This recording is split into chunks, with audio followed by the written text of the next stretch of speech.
Yes, I can hear you, Justice McCollum. Right, you've been through the cyclone. And so you have been through the cyclone. Now, you wish to read your statement to the Commission, is that right?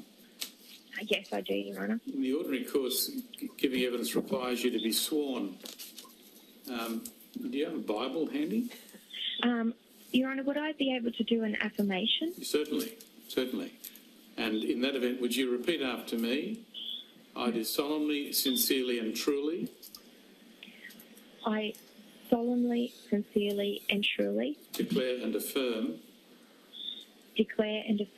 that the evidence I shall give to this Royal Commission that the evidence that I shall give to this Royal Commission shall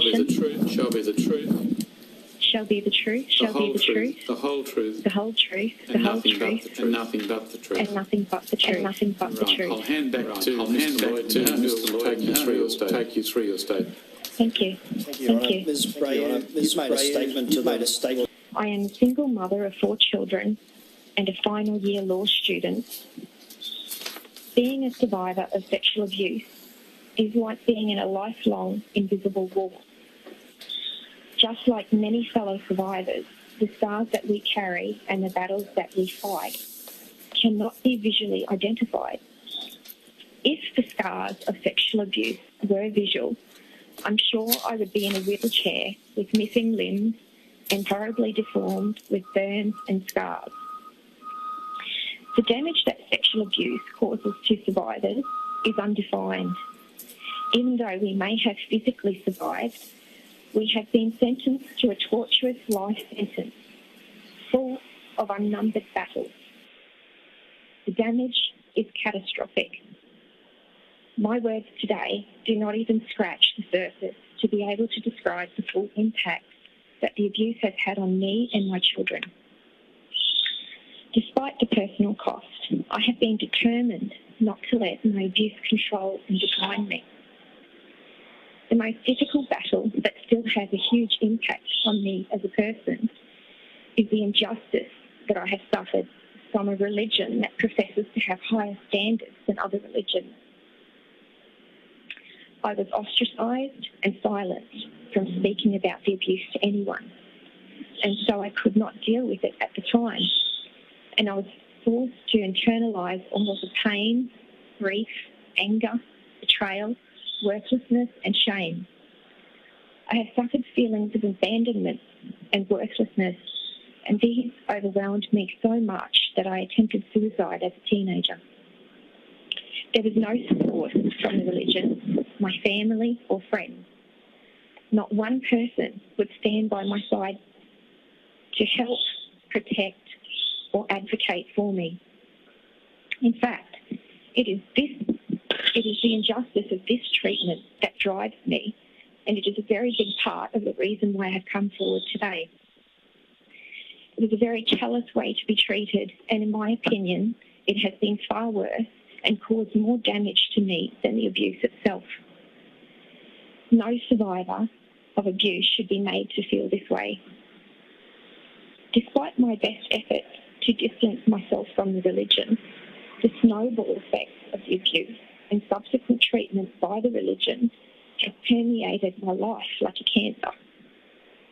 The snowball effects have taken priority and consumed my life so much that until I had to prepare for today, did I actually realise how much it has impacted my life. Primarily, it has damaged every aspect of my life, particularly emotionally, but also with relationships, education and employment.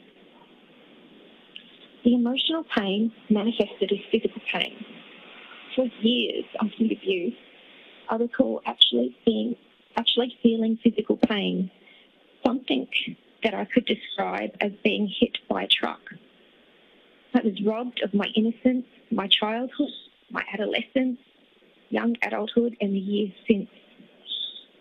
I have fought many battles silently within myself, and while some of these battles have been at stages throughout my life, others I continue to fight on a daily basis.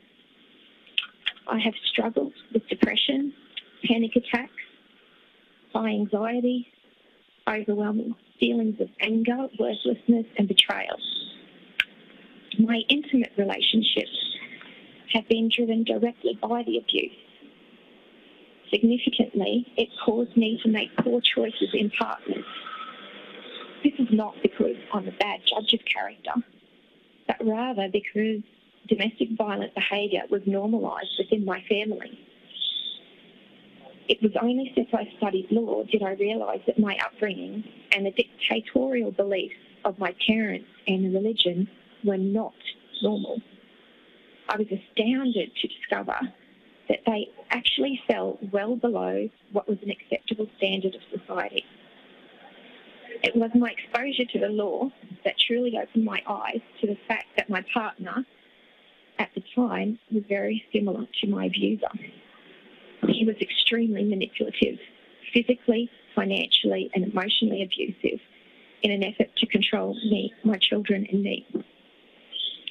After a difficult separation, I learned the true extent of the physical and emotional abuse that my children were subject to, some of which included animal torture, threats of harm, physical violence, and my daughter even saw a grave that had been prepared for me. Coming to the realisation of the dangerous and damaging position I had exposed my children to and that I had been exposed to utterly devastated me as a mother and as a person, especially when my whole life's goal was to protect my children from any type of abuse. Despite feeling like a total failure, I have worked extremely hard to protect and repair my children. I found the Aardvark domestic violence course particularly helpful for my daughter and myself. It has taught us what acceptable behaviour is and what is not. With a lot of support, my 3 sons are now rebuilding their lives. The impact of the abuse and the indoctrination of the religion has greatly affected my ability to trust and form close relationships with people, particularly in my younger adult life after I left the religion. We were taught from a young age that people outside our religion served Satan and they should not be trusted.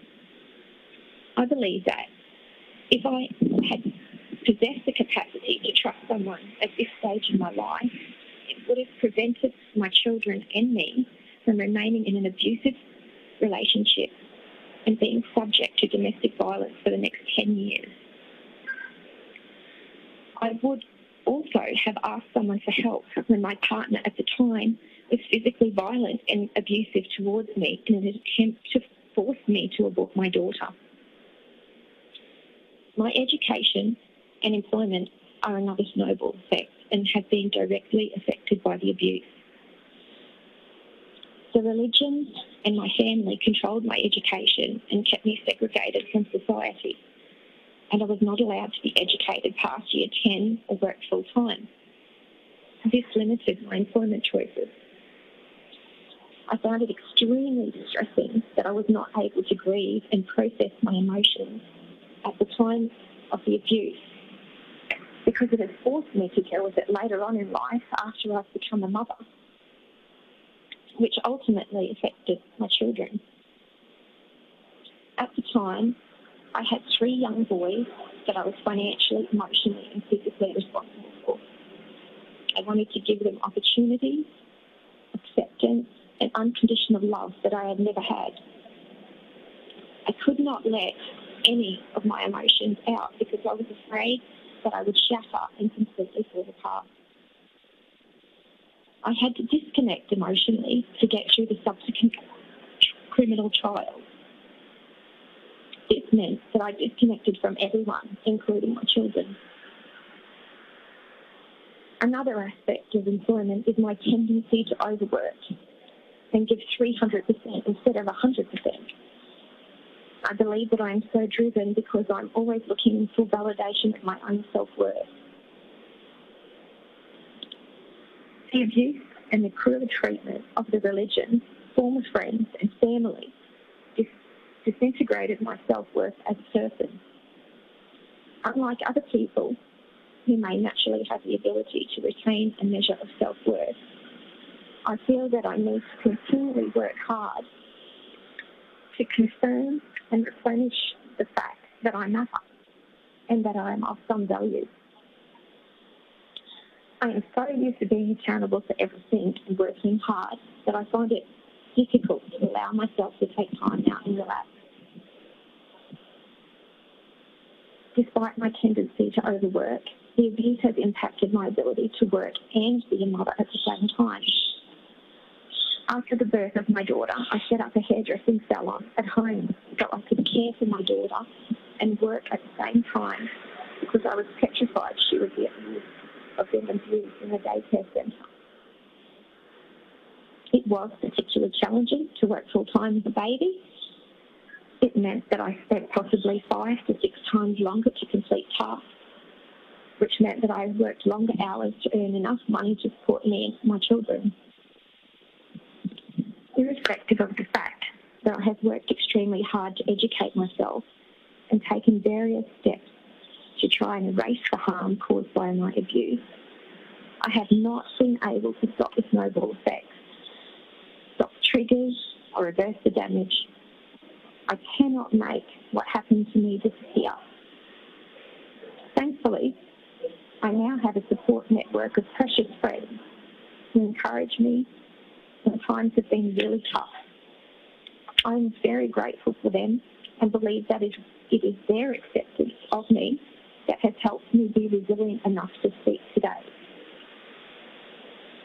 The only positive thing that has come out of being a victim of sexual abuse is that I have been given an opportunity by the Royal Commission to assist fellow survivors, to which I am also very grateful for. My advice for other survivors is to be angry about your abuse. It is cowardly and unjust. It is my desire to protect other people that gave me the courage to expose my abuser. We should not be ashamed of what happened to us. It is not our sin. The sin rests with the abuser, the religious institutions, and the individuals that have allowed the abuse to continue. Don't be one of them. Staying silent gives your abuser an opportunity to reoffend.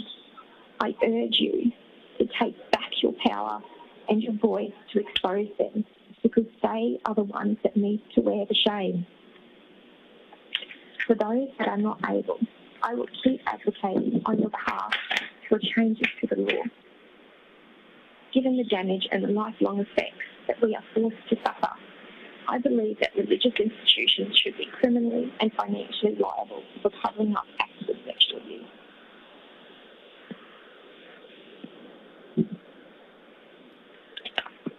Your Honour, excuse Ms. Brayer.